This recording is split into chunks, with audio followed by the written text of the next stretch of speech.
Very good morning दोस्तों। आज मैं आपके सामने शेक्सपियर की एक सोनेट नंबर 65 जिसका टाइटल है टाइम एंड लव, या उसको हम कह सकते हैं सिंस ब्रास नॉर स्टोन और अर्थ नॉर बाउंडलेस सी, इसके साथ आया हूं और हम इसको वर्ड टू वर्ड एक्सप्लेन करेंगे। वर्ड टू वर्ड समझेंगे कि ये क्या कहना चाह रहा है इस पोएम में, ताकि हमारे एग्जाम में कभी भी कोई प्रॉब्लम ना आए। अगर हमारे एग्जाम में इस सोनेट से अगर एक भी क्वेश्चन आता है तो हमें पूरी उम्मीद है कि इस वीडियो को देखने के बाद आप उसको 100% करेक्ट करोगे। देखिए सोनेट क्या है। सबसे पहला तो क्वेश्चन हमारे सामने यही है कि सोनेट क्या है। तो सोनेट 14 लाइंस की एक पोएम्स होती है। सोनेट्स भी दो तरह की होती हैं, पेट्रार्कियन सोनेट, शेक्सपियरियन सोनेट। तो हम जो पढ़ रहे हैं वो शेक्सपियरियन सोनेट है, उसको हम इंग्लिश सोनेट भी कह सकते हैं। विलियम शेक्सपियर ने टोटल 154 सोनेट्स लिखे हैं जो कि 1609 में पब्लिश्ड हुए। इन 154 में से 126 उसने अपने एक फ्रेंड को डेडिकेट किए और लास्ट के 28 एक डार्क लेडी को डेडिकेट किए।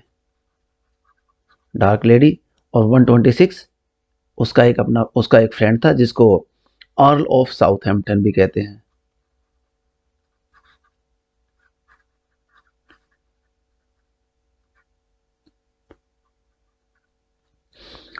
तो कितने सोनेट टोटल 154 लिखे जो 1609 में पब्लिश हुए।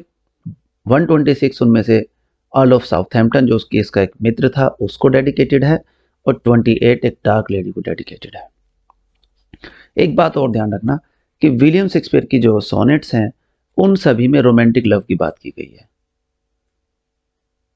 रेयरली कोई सोनेट है जिस पर उसने स्पिरिचुअल लव की बात की है। तो चलिए बिना टाइम वेस्ट किए हम स्टार्ट करते हैं। पोएट कह रहा है कि since brass nor stone nor earth nor boundless sea but sad mortality oversweeps their power. How with this race shall beauty hold a plea, whose action is no stronger than a flower. तो कह रहा है कि चूंकि brass पीतल, stone पत्थर और पृथ्वी और सी समुद्र, चार बहुत ही strong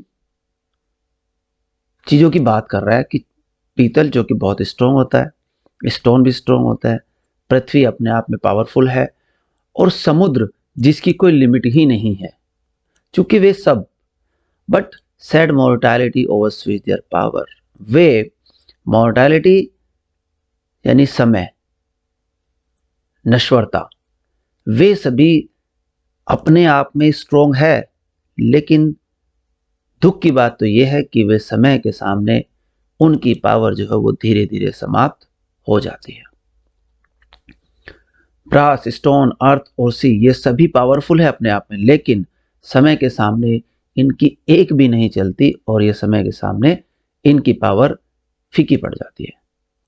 how with this rage shall beauty hold a plea, कह रहा कि अब इस गुस्से से, किसके गुस्से से? समय के गुस्से से, सुंदरता, इस समय के गुस्से के सामने सुंदरता कैसे रुक सकती है? Whose action is no stronger than a flower. Whose means beauty का एक्शन, यानी कि ब्यूटी किसके जैसी है? फ्लावर के जैसी है। जैसे फ्लावर है तो फ्लावर क्या होता है? आज सुबह खिला और शाम तक धीरे धीरे धीरे धीरे वो फेड हो जाता है।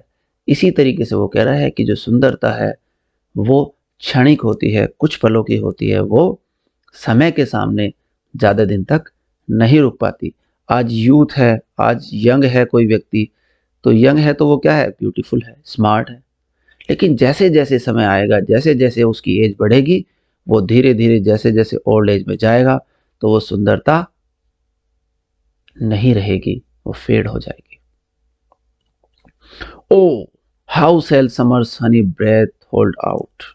समर आप जानते होंगे कि जो जहाँ की ये पोयम है, जहाँ पर विलियम शेक्सपियर लिखता था, दैट इज इंग्लैंड। तो इंग्लैंड में आप जानते हो कि समर्स वहाँ पर बहुत ही अच्छी मानी जाती है।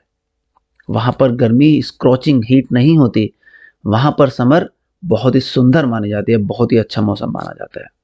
तो अब वो यही क्वेश्चन कर रहा है कि किस तरीके से जो समर का हनी है, तो जो समर गर्मी का जो हनी है वो किस तरीके से अपने सांसों को रोक सकता है, या किस तरीके से परमानेंट समर रह सकती है। क्या रह सकती है? नहीं। Against the wrackful siege of battering days.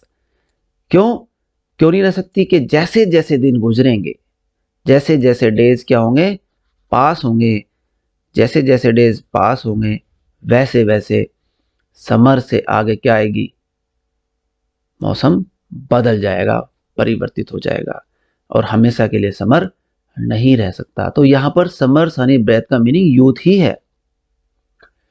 जिस तरीके से समर क्षणिक होती है, उसी तरीके से हमारी जो यंग एज है वो भी तो क्या है? क्षणिक है। कुछ सालों के लिए हम यंग रहेंगे, उसके बाद में क्या हो जाएगा? Old age.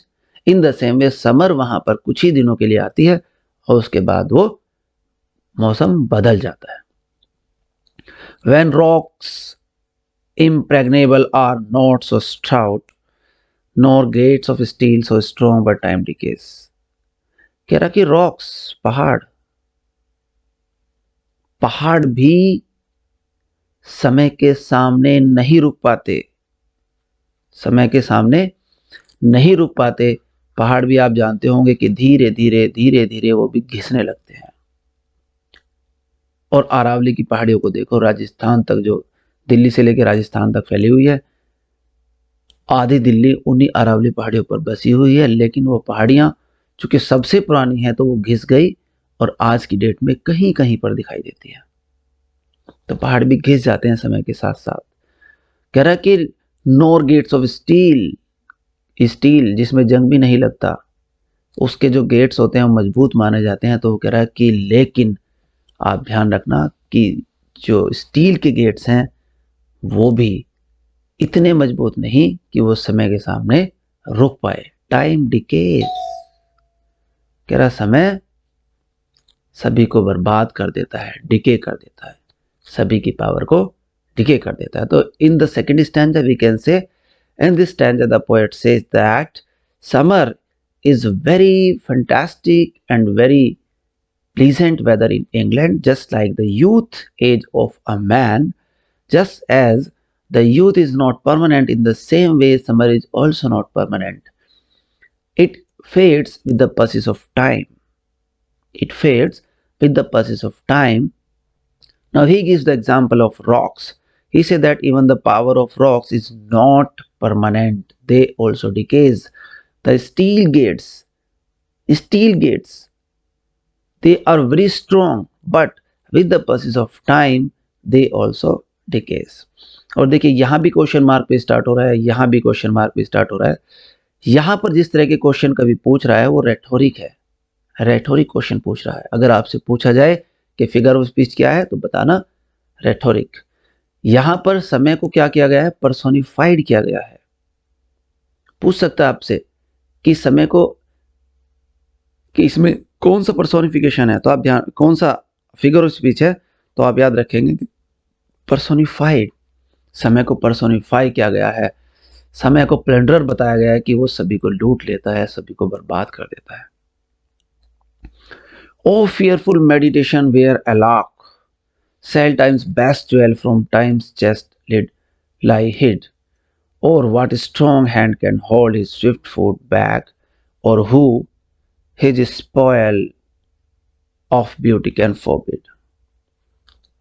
तो देखिए यहां पर कवि कह रहा है कि लेकिन जैसे ही वो इस पर विचार करता है, मेडिटेशन, विचार, कि समय का जो सबसे बेस्ट ज्वेल है, समय का सबसे बेस्ट ज्वेल जो है, जब वो उसकी बात करता है तो बेस्ट ज्वेल क्या है भाई? यूथ ही तो है।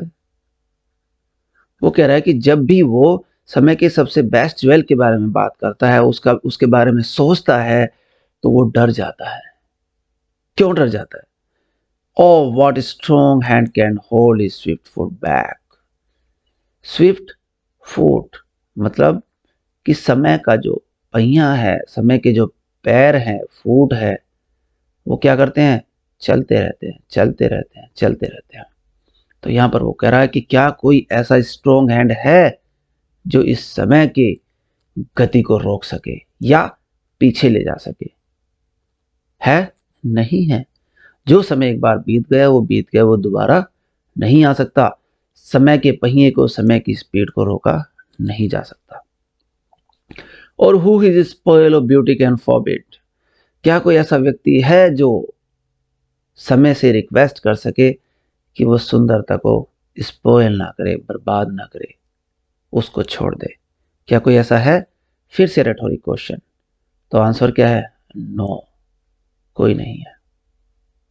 In this stanza, the poet says that when he thinks or when he meditates about the power of time and the best jewel of time, that is youth, when he thinks about it, so he is fearful.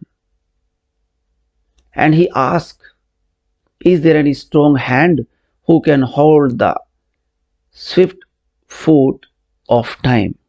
Or is there any person who can hold the speed of time, or who can get time back? No. Or who his spoil of beauty can forbid? Or is there any person in the world who can request to the time that time should not spoil beauty? So this is a rhetoric question. Again rhetoric question. Oh, none unless this miracle have might, that in black ink my love may still shine bright. तो कह रहा है कि देखिए, जब तक कि कोई ऐसा हाथ, मजबूत हाथ नहीं आ जाता, जब तक कि कोई ऐसा व्यक्ति नहीं आ जाता जो सुंदरता को समय के चंगुल से, समय के प्रभाव से बचा सके, तब तक दिस मिरेकल हैव माइट, जब तक कि ऐसा कोई मिरेकल घटित ना हो जाए, तब तक मैंने जो लिखा है ब्लैक इंक में, ब्लैक इंक मतलब पोएट्री, कि मैंने जो अपनी पोएट्री में लिखा है अपने प्रेम के बारे में, वो हमेशा ऐसे ही शाइन करता रहेगा, चमकता रहेगा। तो इन 2 लाइन में कवि ने क्या किया, देखिए 14 लाइन्स में जो शेक्सपियरियन सोनेट होती है वो 4-4 लाइन के 3 क्वार्टेन होते हैं, ठीक है, और लास्ट में एक कॉपलेट होता है। तो सेटलमेंट क्या होता है कवि का कि इन 12 लाइन्स में वो अपनी प्रॉब्लम्स को रखता है और इन 2 लाइन में वो अपना सल्यूशन देता है। तो देखिए सल्यूशन दे दिया ना। अभी तक तो वो कह रहा था कि टाइम सबसे पावरफुल है, लेकिन इन 2 लास्ट लाइन में कह रहा है कि मैंने जो लिखा है अपने प्रेम के बारे में, मैं जो कविता लिख रहा हूं, मैं जो काव्य लिख रहा हूं, ये हमेशा चमकता रहेगा। और कब तक चमकता रहेगा? जब तक कि कोई ऐसा मजबूत व्यक्ति या कोई ऐसा हैंड नहीं आ जाता जो समय को रोक सके, समय को मात दे सके। तो इट मीन्स ऐसा तो कोई व्यक्ति आएगा नहीं, तो उसने जो पोएट्री लिखी वो हमेशा चमकती रहेगी, हमेशा अमर रहेगी, और उसकी पावर टाइम से कहीं ज्यादा होगी। अगर वो टाइम और पोएट्री की बात कर रहा है तो वो कह रहा है कि ये ज्यादा पावरफुल है, क्योंकि जो उसने कभी लिखा था वो आज हम पढ़ रहे हैं, आज भी वो अमर है, और आने वाली न जाने कितनी पीढ़ियां उसको पढ़ेगी और उसका प्रेम ऐसा ही मिलेगा, अमर रहेगा।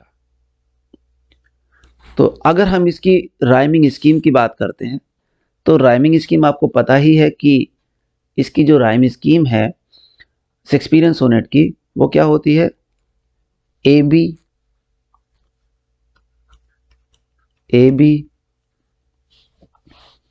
सी डी ई